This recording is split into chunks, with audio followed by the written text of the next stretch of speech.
6.1 English ಹೆಸರು ಪದಗಳ ಹಿನ್ನೊಟ್ಟುಗಳು. ಇಂಗ್ಲಿಷ್ನಲ್ಲಿ ಹಿನ್ನೊಟ್ಟುಗಳನ್ನು ಬಳಸಿ ಹಲವು ಬಗೆಯ ಹೆಸರು ಪದಗಳನ್ನು ಉಂಟು ಮಾಡಲಾಗಿದೆ. ಇವನ್ನು 3 ಗುಂಪುಗಳಲ್ಲಿ ಗುಂಪಿಸಲು ಬರುತ್ತದೆ. 1. ಪರಿಚಯ ಪದ ಅಡ್ಜೆಕ್ಟಿವ್ಗಳಿಂದ ಪಡೆದ ಹೆಸರು ಪದಗಳು. 2. ಎಸಕ ಪದ ವರ್ಬ್ಗಳಿಂದ ಪಡೆದ ಹೆಸರು ಪದಗಳು. ಮತ್ತು 3. ಬೇರೆ ಹೆಸರು ಪದ ನೌನ್ಗಳಿಂದ ಪಡೆದ ಹೆಸರು ಪದಗಳು. ಈ 3 ಬಗೆಯ ಹೆಸರು ಪದಗಳನ್ನು ಉಂಟು ಮಾಡುವಲ್ಲಿ ಎಂತಹ ಹಿನ್ನೊಟ್ಟುಗಳನ್ನು ಬಳಸಲಾಗಿದೆ ಮತ್ತು ಅವು ಎಂತಹ ಹುರುಳುಗಳನ್ನು ಕೊಡುತ್ತವೆ ಎಂಬುದನ್ನು ಮತ್ತು ಅವಕ್ಕೆ ಸಾಟಿಯಾಗಬಲ್ಲ ಕನ್ನಡ ಪದಗಳನ್ನು ಕಟ್ಟುವುದು ಹೇಗೆ ಎಂಬುದನ್ನು ಮುಂದಿನ 3 ಒಳಪಸುಗೆಗಳಲ್ಲಿ ವಿವರಿಸಲಾಗಿದೆ. ಪರಿಚಯ ಪದಗಳಿಂದ ಪಡೆದ ಹೆಸರು ಪದಗಳು. ಇಂಗ್ಲಿಷ್ನಲ್ಲಿ ಮುಖ್ಯವಾಗಿ NESS ಮತ್ತು ITY ಎಂಬ 2 ಹಿನ್ನೊಟ್ಟುಗಳನ್ನು ಬಳಸಿ ಪರಿಚಯ ಪದಗಳಿಂದ ಹೆಸರು ಪದಗಳನ್ನು ಪಡೆಯಲಾಗುತ್ತದೆ ಮತ್ತು ಇವು ಪರಿಚಯ ಪದಗಳು ತಿಳಿಸುವ ಪರಿಚಯಗಳನ್ನು ಹೆಸರಿಸಲು ಬಳಕೆಯಾಗುತ್ತವೆ. Fresh freshness, nice niceness, large largeness, weak weakness, senior seniority, real reality, moral morality, lax laxity. ITY ಎಂಬುದು ಮುಖ್ಯವಾಗಿ ಲ್ಯಾಟಿನ್ನಿಂದ ಎರವಲಾಗಿ ಪಡೆದ ಪರಿಚಯ ಪದಗಳ ಬಳಿಕ ಅದರಲ್ಲೂ ABಯಲ್ಲಿ AL ಮತ್ತು AR ಎಂಬವುಗಳಲ್ಲಿ ಕೊನೆಗೊಳ್ಳುವವುಗಳ ಬಳಿಕ ಬರುತ್ತದೆ. ಹೆಚ್ಚಿನೆಡೆಗಳಲ್ಲೂ ಈ ಒಟ್ಟಿನಿಂದ ಪಡೆದ ಹೆಸರು ಪದಗಳು ಪರಿಚಯ ಪದ ತಿಳಿಸುವ ಪರಿಚಯನ್ನು ಹೆಸರಿಸುವ ಕೆಲಸವನ್ನಷ್ಟೇ ನಡೆಸುತ್ತವೆ. ಆದರೆ ಹಲವು ಪದಗಳಲ್ಲಿ ಅವಕ್ಕೆ ಬೇರೆಯೇ ಹುರುಳು ಬಂದಿದೆ.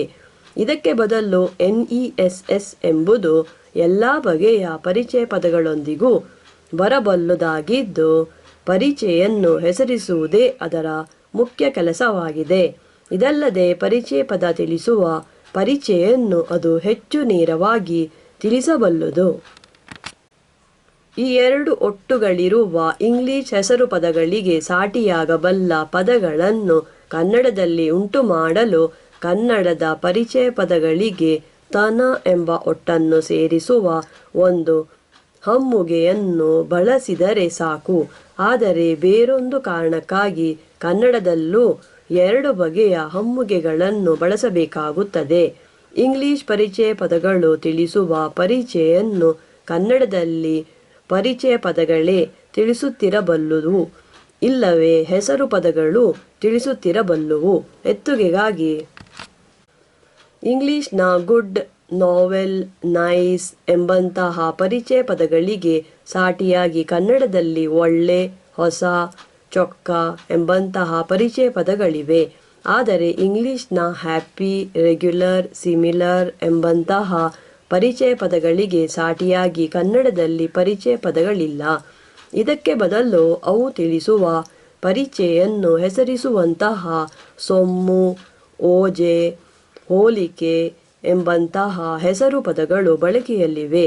ಹಾಗಾಗಿ ಕೆಳಗೆ ವಿವರಿಸಿದ ಹಾಗೆ ಇಂಗ್ಲಿಷ್ ಪರಿಚಯ ಪದಗಳಿಗೆ ಸಾಟಿಯಾಗಬಲ್ಲ ಪದಗಳು ಕನ್ನಡದಲ್ಲಿ ಇವೆಯೇ ಇಲ್ಲವೋ ಎಂಬುದರ ಮೇಲೆ ಹೊಸ ಪದಗಳನ್ನು ಕಟ್ಟುವಲ್ಲಿ 2 ಬಗೆಯ ಹಮ್ಮುಗೆಗಳನ್ನು ಬಳಸಬೇಕಾಗುತ್ತದೆ. ಇಂಗ್ಲಿಷ್ನ ಪರಿಚಯ ಪದಗಳಿಗೆ ಸಾಟಿಯಾಗುವ ಪರಿಚಯ ಪದಗಳು ಕನ್ನಡದಲ್ಲಿ ಇವೆಯಾದರೆ ಅವಕ್ಕೆ ತನ ಒಟ್ಟನ್ನು ಸೇರಿಸಿ ಇಂಗ್ಲಿಷ್ನ NESS ಇಲ್ಲವೇ ITY ಒಟ್ಟುಗಳಿರುವ ಪದಗಳಿಗೆ ಸಾಟಿಯಾಗಿರುವಂತಹ ಪದಗಳನ್ನು ಪಡೆಯಲು ಬರುತ್ತದೆ. ಗುಡ್ ಒಳ್ಳೆ, ಗುಡ್ನೆಸ್ ಒಳ್ಳೆತನ, ನೈಸ್ ಚೊಕ್ಕ, ನೈಸ್ನೆಸ್ ಚೊಕ್ಕತನ, ರಫ್ ಒರಟು, ರಫ್ನೆಸ್ ಒರಟುತನ, ವೀಕ್ ಅಸಳೆ, ವೀಕ್ನೆಸ್ ಅಸಳೆತನ, ನಾವೆಲ್ ಹೊಸ, ನಾವೆಲ್ಟಿ ಹೊಸತನ, ಸೀನಿಯರ್ ಹಿರಿ, ಸೀನಿಯಾರಿಟಿ ಹಿರಿತನ, ಒಬ್ಸೀನ್ ಹೊಲಸು, ಒಬ್ಸಿನಿಟಿ ಹೊಲಸುತನ, ಇಂಡಿವಿಜುವಲ್ ಒಂಟಿ, ಇಂಡಿವಿಜುವಾಲಿಟಿ ಒಂಟಿತನ. ಇಂಗ್ಲಿಷ್ನ ಪರಿಚಯ ಪದಗಳು ತಿಳಿಸುವ ಪರಿಚಯನ್ನು ಹೆಸರಿಸುವಂತಹ ಹೆಸರು ಪದಗಳೇ ಕನ್ನಡದಲ್ಲಿವೆಯಾದರೆ ಅವನ್ನೇ ಇಂಗ್ಲಿಷ್ನ NESS ಇಲ್ಲವೇ ITY ಒಟ್ಟುಗಳಿರುವ ಪದಗಳಿಗೆ ಸಾಟಿಯಾಗುವಂತೆ ಬಳಸಬಹುದು ಮತ್ತು ಒಟ್ಟುಗಳಿಲ್ಲದ ಇಂಗ್ಲಿಷ್ ಪರಿಚಯ ಪದಗಳಿಗೆ ಸಾಟಿಯಾಗುವಂತೆ ಈ ಹೆಸರು ಪದಗಳಿಗೆ ಪತ್ತುಗೆಯ ಅ ಒಟ್ಟನ್ನು ಸೇರಿಸಿ ಪದರೂಪಗಳನ್ನು ಉಂಟು ಮಾಡಿಕೊಳ್ಳಬಹುದು. ಎಂದರೆ ಇಂತಹ ಕಡೆಗಳಲ್ಲಿ NESS ಇಲ್ಲವೇ ITY ಒಟ್ಟುಗಳಿರುವ ಇಂಗ್ಲಿಷ್ ಪದಗಳಿಗೆ ಬದಲಾಗಿ ಕನ್ನಡದಲ್ಲಿ ಒಟ್ಟುಗಳಿಲ್ಲದ ಪದಗಳನ್ನು ಬಳಸಬೇಕಾಗುತ್ತದೆ ಮತ್ತು ಒಟ್ಟುಗಳಿಲ್ಲದ ಪದಗಳಿಗೆ ಬದಲಾಗಿ ಒಟ್ಟುಗಳಿರುವ ಪದಗಳನ್ನು ಬಳಸಬೇಕಾಗುತ್ತದೆ.